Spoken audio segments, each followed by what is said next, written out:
I've never had so many people in my life absolutely fascinated by what I think of the bathroom. And they're like, so what do you think of the gender-neutral bathroom here on campus? And I said, I think it sucks. They use a generic toilet paper. I don't know if you've seen me. I prefer the Charmin Extra Strong, the money I spend on this frickin' school, and they get me this cheap-ass toilet paper, and quite frankly, every time you use a one-ply, another logger is out of business. What is wrong with these bastards? I was never meant to do this for a living. Being a comedian is hard work. And I think I used to think it was just like, okay, you get up there, you tell jokes, haha, you're funny, funny. Bethany Howe is a local comedian who has recently made a return to comedy after about a decade. The return has caused her to look closely at her comedic style. All of it's observational, and then obviously a lot of it goes to being transgender. My entire existence is a contrast to what it was 2.5 years ago. My life was one way here, my life is another way now.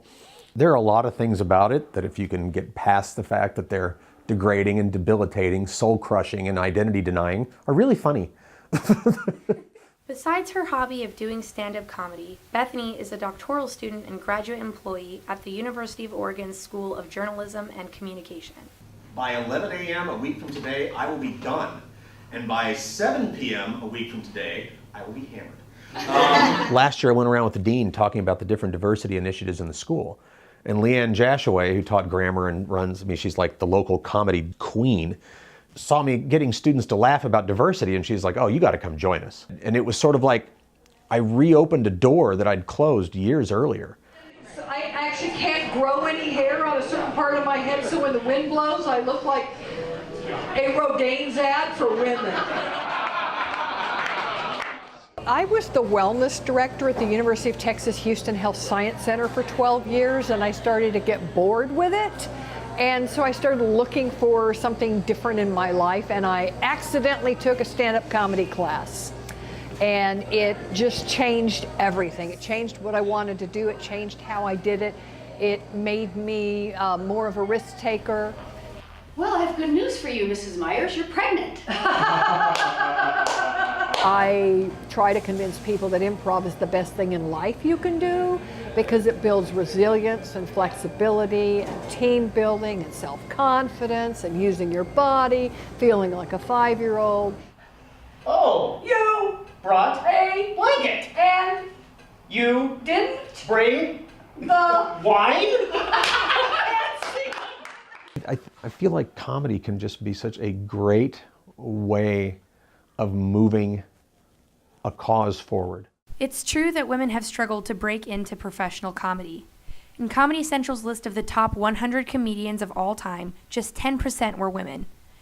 Amy Schumer is the only woman to ever rank on Forbes' annual list of highest paid comedians.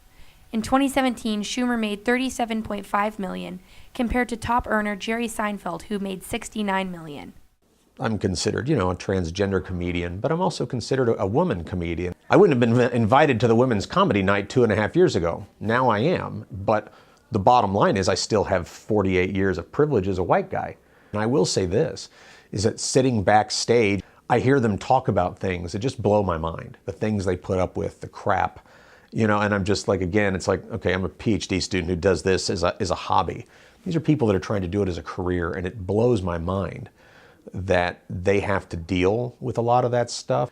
I've heard personally more Me Too moments sitting backstage at comedy shows than the rest of my life put together. The Me Too movement became a trending topic in October of 2017 after a string of sexual harassment and assault allegations by prominent media figures were publicly exposed. I know within the scene, just historically, there's been issues. I think there is an intentional attempt to be more equitable, maybe is the word. The Me Too movement has changed a lot of women.